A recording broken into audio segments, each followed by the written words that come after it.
You're listening to The Rich Life Revolution with me, Michelle Cooper. My mission is to empower you to step into your next level of wealthy. You'll hear all the deets, a little bit of inspiration, and real life takeaways so that you can create your own rich life revolution. Let's dig in. Hey there, welcome to episode 14. I'm your host, Michelle Cooper, and today's episode, business skills from the Rink with roller derby rock star Lucy Croysdill. Lucy is a rock star, not only on roller skates, but also in business and life. She is so much fun. We met many years ago, both having businesses related to our passion at the time, which was roller derby. Yes, I played roller derby for many years, and so did Lucy. Because roller derby is run mostly by volunteers, we were both thrust into leadership positions unexpectedly, or even forcibly sometimes. You can back away, waving your hands, or close your door in the face of those challenges.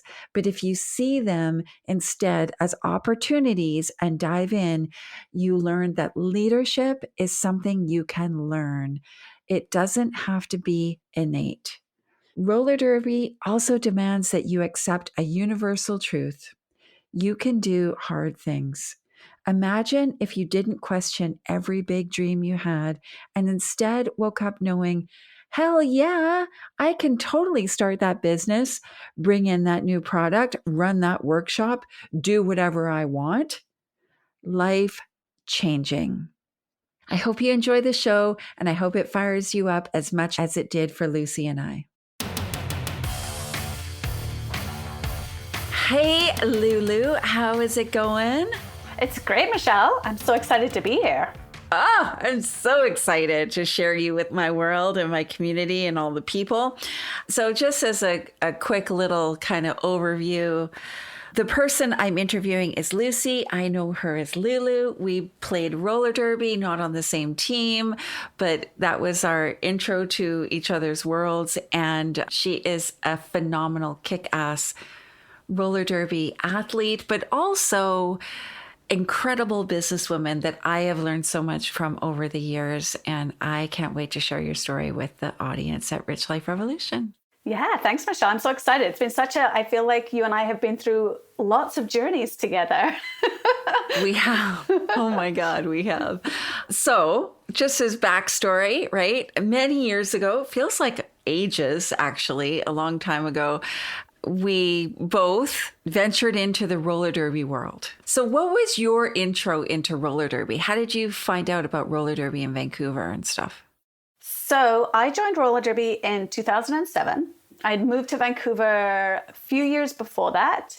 And, moving to a new city, I was like in my mid-20s. Was doing kind of like entry-level jobs in different places. And really, I was just looking for something fun to do and a way to meet new people, honestly. I grew up in London, England, and rollerbladed throughout my teens. That was my saving grace, was being able to skate in Hyde Park. And I literally saw roller derby on breakfast television, and I was like, what on earth is this? I need to do it. Yeah. I was like, this looks fun. These women look awesome. How do I join? So that's a little similar to my story about roller derby in my introduction. My husband and I had just come back, emigrated back from the UK, where we had kids and everything. And we were pretty much flat broke and no friends in the middle of nowhere. And he came home from a day out with the kids, and he said he ran into these roller derby girls at the mall who were giving away free tickets to their game that night.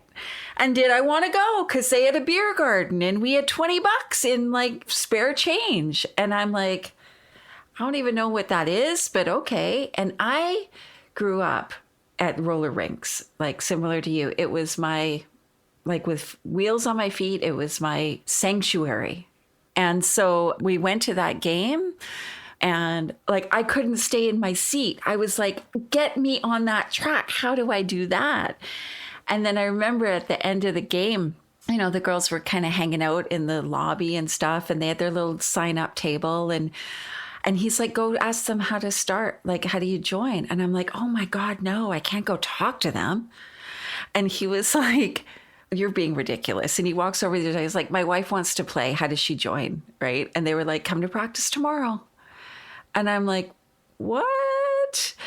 And so I had to quickly get some roller skates. I couldn't go the next day, but I went the next week. I soon learned about Roller Girl in Vancouver, and I got some roller skates. Of course, I got the wrong ones. I didn't get derby skates, and, all the learning curves around that. And then I was introduced to your amazingness on the track. I remember going to see a Terminal Cities Roller Girl game, and you were playing, and I was like, who is that? And what is she doing? Like, that's amazing. Look at that awesomeness.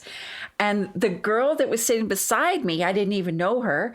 She said, oh, that's Lulu. She owns Pivot Star. And I'm like, Pivot Star? What's that? She's like, look at this hoodie. This is the most amazing hoodie ever. And I'm like, this is like a whole world I didn't even know existed, right?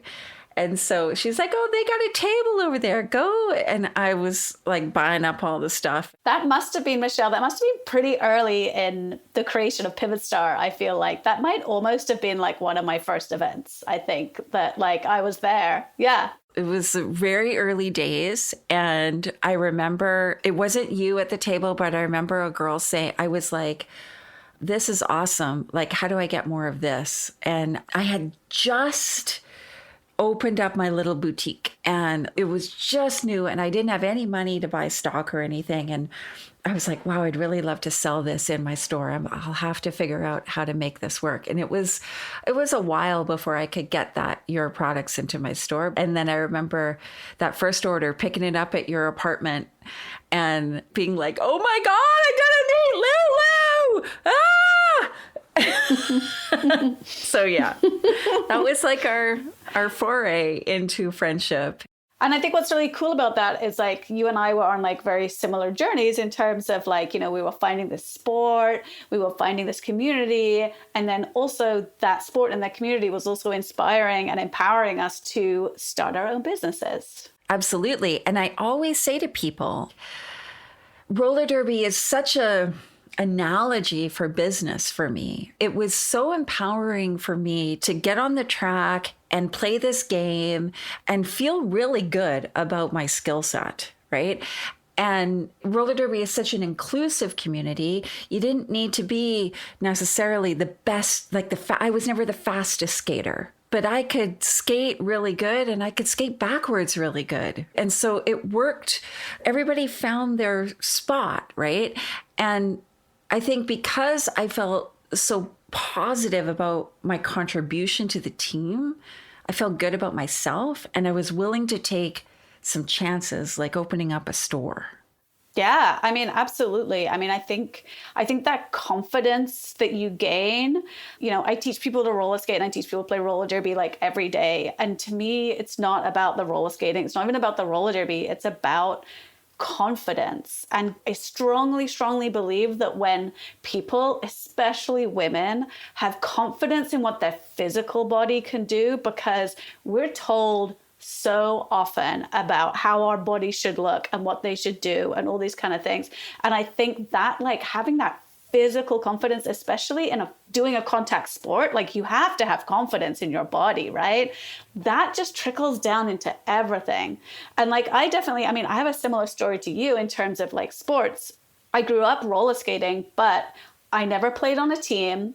I sucked at all my team sports. I was a really small kid. So I was basically told like, don't worry about sports. You're not going to be able to do any, like, just focus on doing your other schoolwork. Like, don't bother about this. You know what I mean? So like no one had ever looked at me and said like, yes, you can do this when it came to sports until I found roller derby in my mid-20s. Isn't that crazy?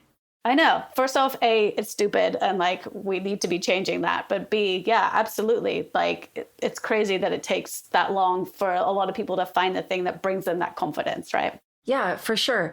And, it makes me think about, in the work that I do with clients, a lot of times they have this belief because somebody told them when they were a kid that they're not good with math or they're not good with money or, all these stories, right?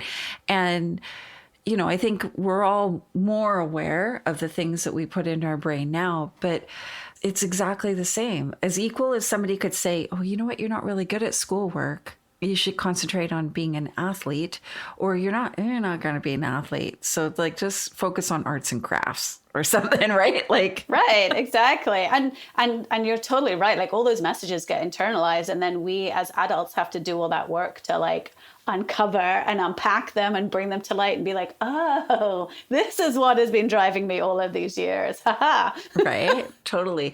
And so if you kind of think back to those early days of your first business, so both of you and I, we've got multiple businesses now, and we've kind of we've evolved, let's say, from those original businesses into something else. I always say my little boutique was my 2-year MBA in entrepreneurship. 100%. Like, oh my gosh, absolutely. It's like literally, it's like learning on the ground. And like I was chatting with a friend the other day, literally about this situation. Like he's got a new business that it's small, it's manageable, and I'm like, this is so great. Like this is what you want. You want a business that has low overhead, that isn't a huge financial risk, and you can like learn, make mistakes, and like figure it out. Hell to the yeah. So when you think about those early days of your business, of that first business, what's like one thing that like was a challenge that you kind of had to learn to figure out?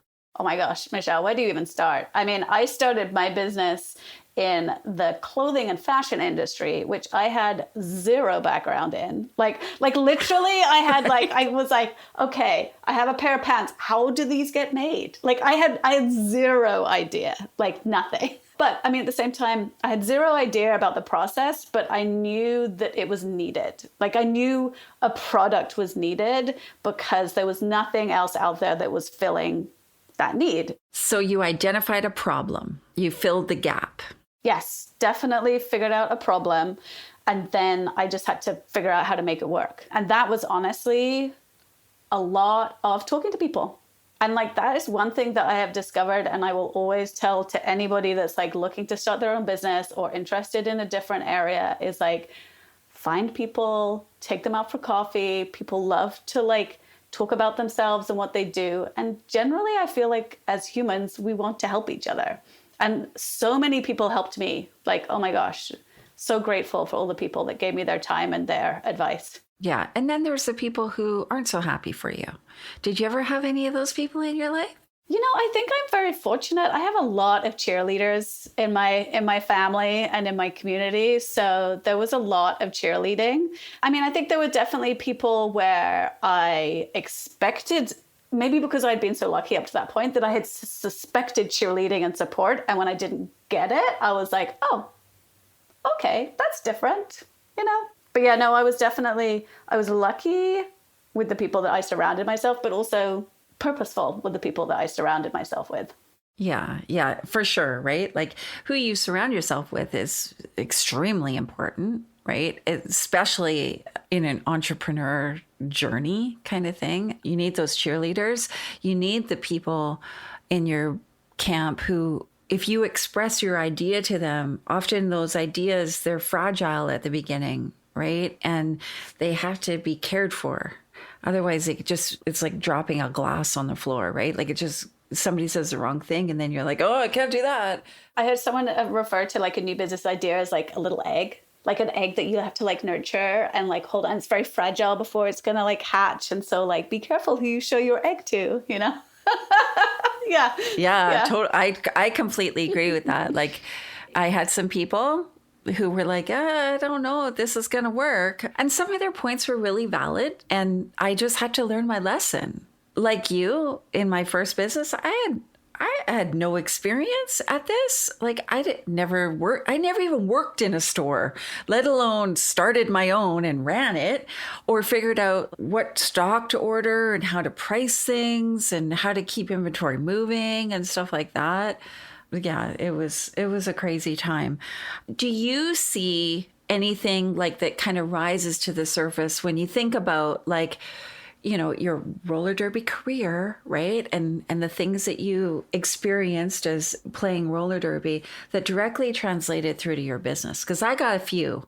There's a lot for sure. Absolutely. I mean, in roller derby, I sort of ended up in our roller derby league kind of taking on a lot of leadership roles that like I didn't necessarily want, but like there was nobody else kind of like available. So like, head of committees, team captains, head of coaching. I was president for a couple of years, head of marketing, and definitely the team captaining for sure. Learning to be a good leader was huge for me for business. And I tell you, there is no better way to learn to be a good leader than to try and lead, like 20 or 100 very opinionated women. Humans. Yeah, exactly. Mostly women. Yeah. So, they're going to tell you when you're doing a crappy job. And even when you think you're doing a good job, they're still going to tell you it's crappy. So you really have to it's really interesting. Like leadership isn't something that I naturally gravitate towards. I kind of like to stay back, but it was kind of like my life and journey has pushed me into it. So, for me, it was a lot of like self-awareness learning and then listening and then learning from other people, getting advice. I'm in love with Brene Brown and her like leadership coaching based on this belief that it can be taught. It doesn't have to be innate. And I think that's just really so important for business and leadership is like, you don't have to start off knowing it all, but you can learn along the way. Absolutely. I 100% agree. I know for me, that leadership piece was a significant piece of my growth and originated in that roller derby kind of role, right? The role that roller derby played in my life. Being put into this team captain role in my rookie year, I hardly knew how to play the game. Like, I'm like, what? I have to talk to refs? What are you talking about? Like, I don't even know the rules. Yeah, that was the joy of roller derby. It was like, doesn't matter if you don't know anything, you just give it a try. And I kind of love that. Like that definitely, like I think for me, relating that to business as well, like so many people are like, well, you have to have an MBA and you have to know this, you have to know what you're doing. Whereas roller derby was like, we literally just all figured it out together. And it wasn't perfect, but like it was freaking awesome. Yeah. And so that was a big piece for me. And then the piece, like specifically around leadership, I remember, oh my God, I laugh now, but at the time I was not laughing. My coach showed up at my door, my house, knocking on the door and saying, so we have a little bit of an issue. We've got no one to coach the kids. And so his wife had created a whole kids team and taken all this money from parents for them to learn how to roller skate and coach and like play roller derby. There was like 60 of them. My kids were 2 of them, right? And he's like, so I'm thinking you can do that? I'm like, no. One, I don't like kids. I barely like my own kids. Okay. And I don't know how to teach people. I can play roller derby. I do not know how to teach people. He was like, are you kidding? You're the only person that can do this. Like your teammates will support you. We've already had a conversation. They just need someone to lead it. So we've made you head coach of the kids team. I'm like, what are you talking about right now? Like, no. You gotta love that. You gotta love that about roller derby. Yeah. And so I remember taking my kids to their practice a couple days later, and like all the parents already knew for how they knew. I don't know. They were all like waiting. Oh, we're so excited that you're going to. I'm like, me? I am the girl who ends up in the penalty box for most of the game, right? So I don't think I'm geared up to teach these little people how to conduct themselves on the track. I don't have the best reputation for paying fair. But they just embraced it. And I learned that I could do hard things. And it was hard. It was not easy. Teaching kids how to skate, that's even harder than teaching adults how to skate because it's like herding kittens, right? And also getting people in on your vision. It really taught me that. And it's been such a great gift in my current business because I had to get all these parents in on the vision. I had to get parents who were sitting there who I knew they knew how to skate. right? And it was like, I know you know how to roller skate, so you're going to help. Like, bring your skates next time, right? And so getting some of these parents involved and then inspiring the kids, right?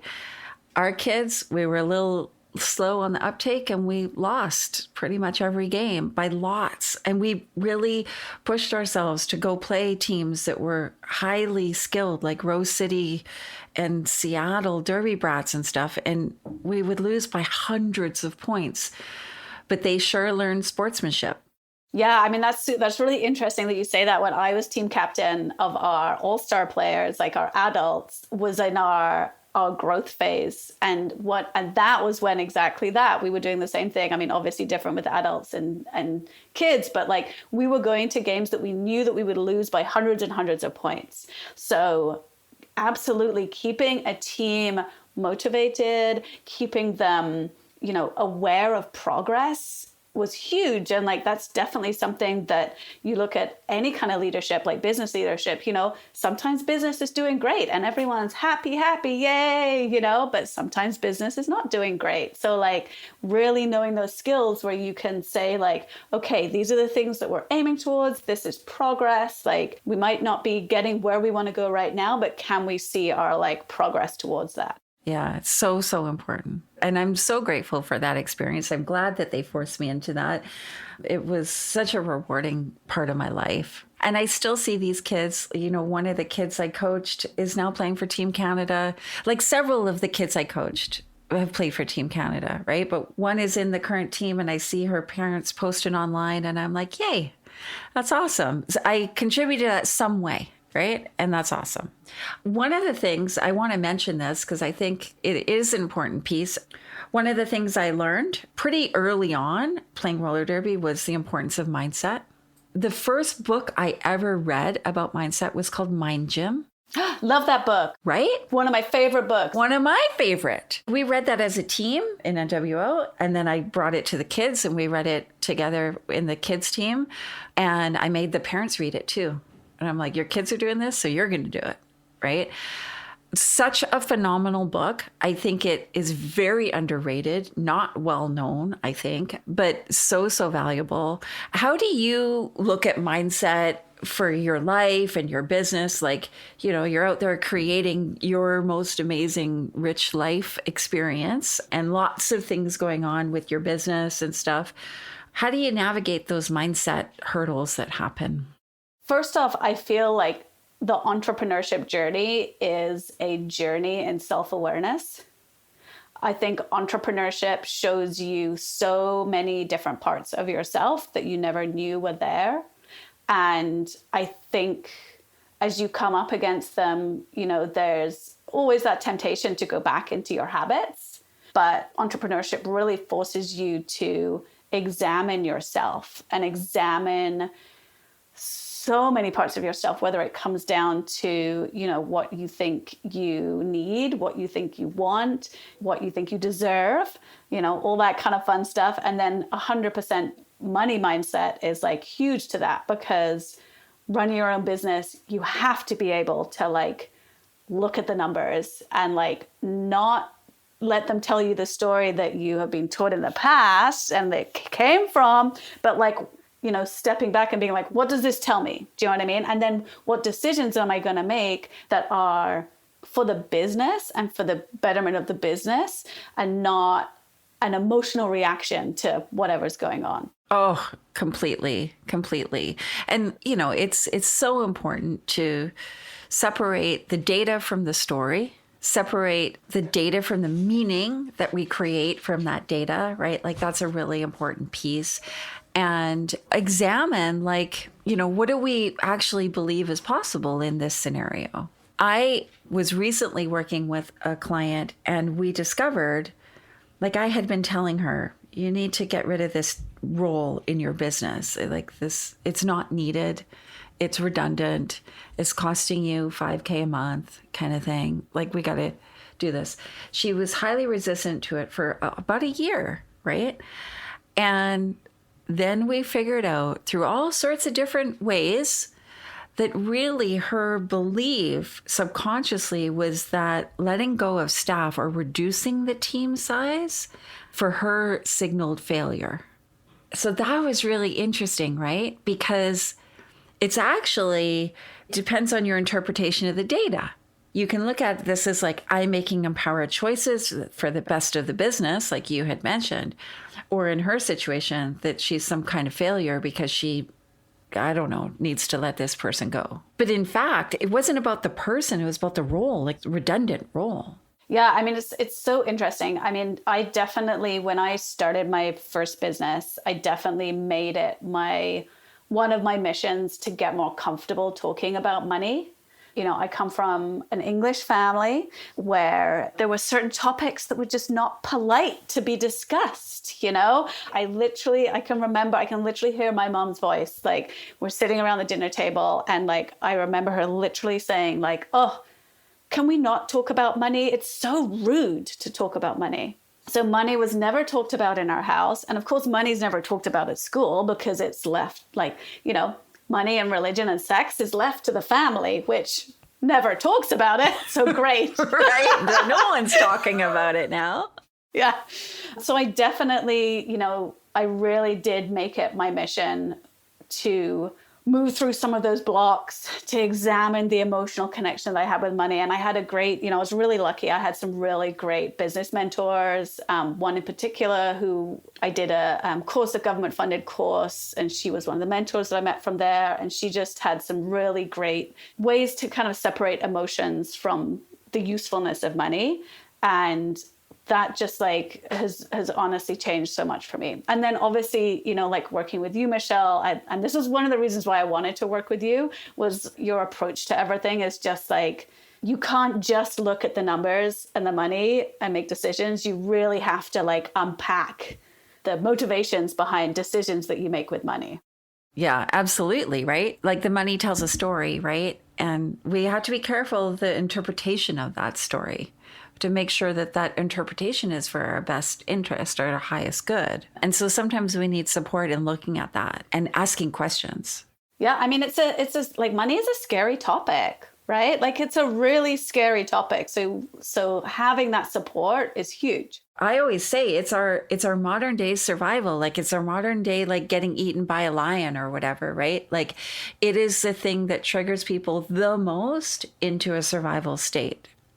One of the things that when you were talking about like your family and stuff like that and not talking about money, because, you know, roller derby is very empowering, especially for women and I think kids, but especially for women. I really want more women to have more money, because when women have more money, our world changes, because women spend money differently. Like it's proven, right? We spend money in our communities. We're more generous. We circulate money more, right? We don't hoard it as much, which is part of abundance. It's like the cycle of abundance.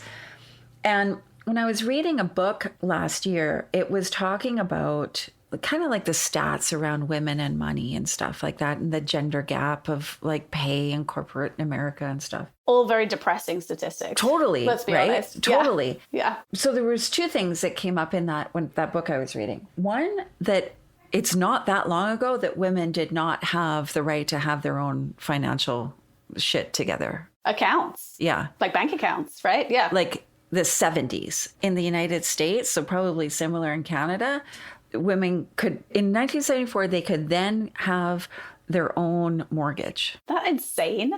Before that, they had to be part of a man's mortgage. I'm like, what the hell? What is it? It's 1974? I was 5 years old. This would have been my mom's reality. I think because of that, I paid extra attention. And then I was like, oh, it talked about if they had been encouraged to talk about money, we would not have the wage gender gap that we have, right? But women were absolutely discouraged from talking about money, whereas men were not. So you would never find a woman saying, like, if we worked at the same company, oh, I get this, what do you get? It was taboo, right? Like your mom said, it was rude. And so that is another way of how we have been controlled as women to stand on our own 2 feet, to be financially independent. And I was like, that is not good. I was about to say, I'm sure probably like you, it makes you freaking mad. It totally does. Yeah, 100%. It's just another structure and system, right? Yeah, it's another part of the patriarchy. There we go. I'm surprised we've got this far without mentioning the patriarchy. Let's be honest. I know, right? I was like, what the hell? I was so angry at the time. And I was like, okay, you got to funnel this anger into helping women be educated on this. So I really encourage people to talk about what they make. Whether you got a job, you're an entrepreneur, I don't care. Talk about what you make, right? Like be forthright in it and from a place of reality, right? Like my business makes $1.5 million a year. Do I get $1.5 million in my personal bank account? No, hell no. There's times where I don't even get paid, right? Let's be honest. But I make sure that people understand the reality of that, my level of business and where I'm at and what that means in our lives. Yeah, I mean, you know that I'm like on the same page with that as well, Michelle. Like in my business that I co-founded, Rolla Skate Club, you know, roller derby is a women-led sport and roller skating has a lot of women involved in it. So we're coming from that, you know, that idea that like women shouldn't talk about money and money is like bad or rude or whatever it is. We're also coming at it from a sport perspective. And so, you know, I love roller derby. I love it. I love it as a sport. But 5 years ago, I identified that like this sport as a nonprofit entity is going to have challenges because no one's got any skin in the game. Right? And it's all volunteer run and it's not a recognized sport, which means we're not getting a bunch of grants and stuff like that. And like roller derby, I love you. I love your grassroots like joy, but your inability to embrace money so that it can be used for good has held you back. And, you know, I think it's really interesting, you know, like we really don't talk about money in roller derby other than like, no, we don't have enough. No one can be. We don't have enough, and no one can make money. Whereas number one team in the world, Rose City, is a grant generating machine in the US, and they have 20 paid staff and full-time people making very good money, which they should because they have an amazing machine and they turn out world-class athletes as a result. But no one talks about it. So, you know, absolutely. Like, so with Rolla Skate Club, you know, our first year of opening our full-time facility, we did $1 million in revenue. I want people to know that like you can make money off something that is beautiful and wonderful. And that money enables you to provide programs for people. It allows you to employ people that are amazing and have amazing skill sets and should get paid for their worth. You know, one of my best moments in like my entrepreneurship journey was hiring all these beautiful roller derby coaches that had worked for years for free and paying them. That's like a hell yeah win to me. Because in roller derby, you show up, rain or shine, like we're there, right? You're showing up to practices, you're showing up to boot camps, you're showing up to help other teams, you're showing up like when it's not even your game day, you're helping keep score or like lay a track or work the merch booth, sell beer, I don't know, 50-50 ticket, like whatever it takes, you show up. Why can't you make money out of that? That's what I really loved about your business. And I remember when you and Carla came to me and were like, we want to work with you. I was like, yeah, whatever it takes. Like, I don't really care because you are employing a part of the world that I love. These people who have given their blood, sweat, and tears to roller derby and gotten sometimes not much out of it. And now they get a paycheck for doing something they love. Like, that's a win. And here's the thing, is like, it can be possible. Like, I think that's the thing, is like, we self-limit ourselves so much when they're like, this is not possible, you know, and people will never pay for this. And it's like, you're just putting that idea on the world. Like, that's not the actual reality. Do you know what I mean? People will pay for all kinds of things. Yes. Why wouldn't they pay for something that brings them joy and strength and community? I think that's something that sometimes our communities forget, is that you can support everyone. And you know what? People need monetary support. Like, people need to be paid because we all have our bills and we all have our living expenses. So why not get paid abundantly for doing something that you are freaking awesome at, right? Like our coaches are amazing. They're amazing humans, and they should absolutely get compensated for their amazingness. And I mean, what's really interesting to kind of look at all this is like, so I mean, it's a sad story, but like Terminal City, our local roller derby league, is no more. And, you know, combination of all sorts of things. But now that place, which did bring so much joy and community to people, is not around anymore. And that definitely wasn't to do with us, because we are a completely different subset. We have like a teeny tiny portion of roller derby. And actually, mostly we trained the roller derby people and then they leave for the league. Again, it was like, oh, you guys didn't embrace financial security and compensating people. People aren't going to want to volunteer forever, you know? Yeah, totally. I 100% agree. And I remember when we went, I took the kids down to Portland to Rose City, and they gave me a tour of their practice facility and their training facility. And I got to talk to their junior head coach about our league and what we were doing, and kind of try to learn from them, like glean anything I could out of them. And he said, "Do you pay your coaches?" And I'm like, no, how am I even going to do that? Right. And he was like, you have to figure that out, because if you want to do this, you got to pay them. And then I came back to Canada and I looked at hockey. What happens in hockey? Coaches get paid. And I was like, we have to figure this out. Right. I wasn't involved in figuring it out because I then broke my leg and was out for a little bit, but it is what it is. And I think there's a piece here where people don't understand that their business can be a business for good, which means that they have a positive impact in the world, but also make a profit. It doesn't have to be a not-for-profit.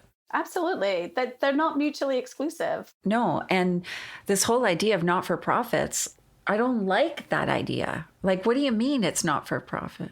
Even the word. Like, even if it's an organization that does good work in the world, like let's say like a women's shelter, why should that be a not-for-profit? Why can't that make money?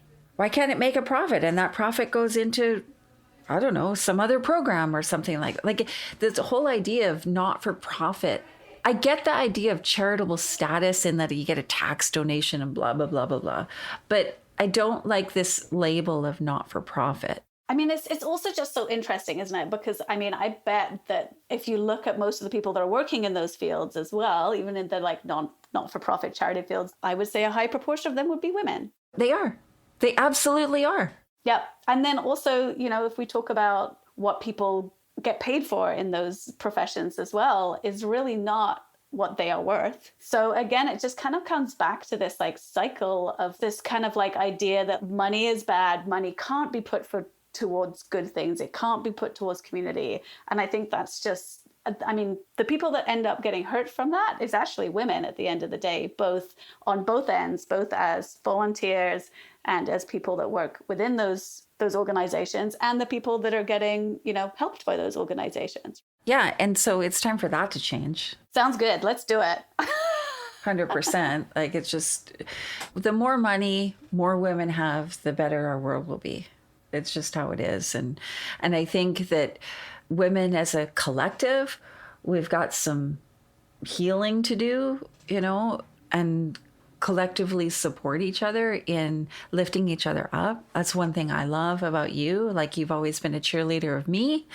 You've always been a cheerleader of whatever I happen to be doing, even when we haven't had a super close friendship or anything like that.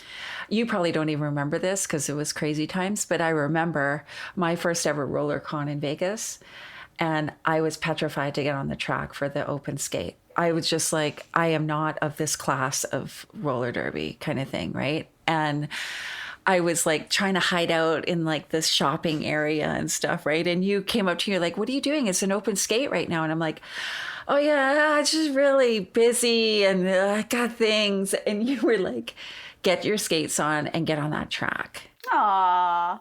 And I was just like, oh, I think you saw the terror in my eyes. Like, that was my first year of roller derby, right?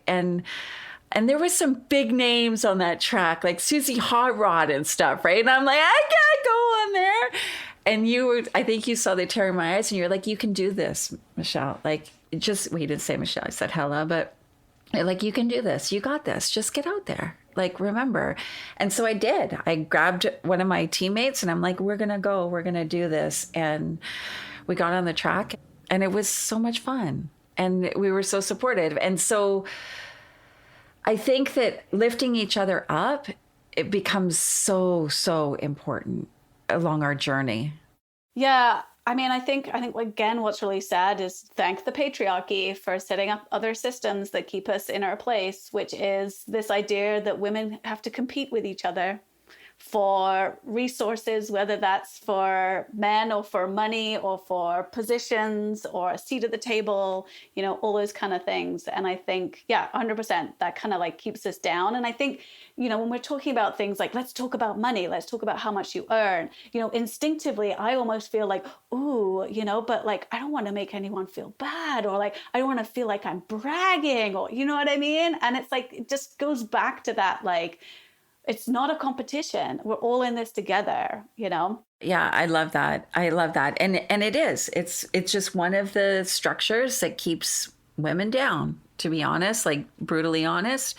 And it's time for it to end. And to like any time that you're told you can't do something, you should be questioning that, because the fact is that we live in a benevolent, abundant universe, that there is always more than enough time, money, resources, energy, all of that. And sometimes we need to help each other to see that that's actually the reality, rather than this competitive dog eat dog, I gotta get mine before anybody else takes it away from me kind of situation. I read I don't know whether it was a book or an article. I want to say it might have been a book, and it was talking about, again, kind of that similar sort of like concept you're talking about, that like there is abundance, and this idea that there isn't is, again, just another way to control us. And it was talking about food production, and it was basically saying like, we don't have a scarcity problem when it comes to food. We already make more than enough food for the whole world to eat well. We have a distribution problem. Mic drop. And I think that's exactly the same as when it talks to like about money. We don't have a scarcity problem when it comes to money. We have a distribution problem. Absolutely. And you know, okay, so at this point, I've just gotten back from my trip to Croatia, where I spent 2 weeks on a yacht. One of the things that I looked at, I'm standing like on the sun deck of the yacht, and we're pulling into the harbor, and we are tying up against another yacht. Well, we're tying up against actually 9 other yachts. We're number 10. And there's 5 rows of 10 yachts. And I'm like, this is abundance. You cannot tell me there is not enough money in the world, because I am looking at 50 yachts right here in front of me, right? These are $5 million plus boats, and there's 50 of them. Somebody bought them. So we just have to open our eyes and see things through a different lens sometimes, I think. Yeah, 100%. Hear, Michelle. Well, thank you so much for coming in and joining us. If people want to learn more about what you're doing and your world, where do they find you? My current business is Rolla Skate Club, Rolla Skate Club. And we're on Instagram. I was about to say all the social media platforms, but there's too many right now. So I will say we're on Instagram. You can follow. And then myself, I also have my own Instagram, which is Lucy Croysdill, my full name. And you can also hit me up on LinkedIn. Awesome. You're an incredible mentor and business entrepreneur personality. I love everything you do. And I'm so grateful to get to spend this time with you. Thank you for your time, Michelle. Thanks for checking out this episode. I hope you enjoyed listening to it as much as we enjoyed recording it. I think my biggest aha moment was seeing that link between doing something I love, just pure passion, and how that has influenced my decisions in my life and business. Chances are your go-to sport or activity has influenced you even more than you realize. This episode was a great opportunity to consider how you can incorporate those on-the-field tactics into your business, which could really fast-track your rich life revolution. I would love to hear your biggest takeaway, so slide into my DMs on Facebook and Instagram or LinkedIn. I answer every single message I receive. And be sure to check out episode 15 next week. This is an awesome episode for any entrepreneur. There's really, really valuable information I share about the phenomenon known as the S-curve. See you soon. Thanks for hanging out with me. I hope you got at least one gold nugget today. Be sure to grab your copy of the Rich Life Revolution workbook to help you set the foundation for your next level of wealthy. Get it now at richliferevolution.ca, and I'll see you later.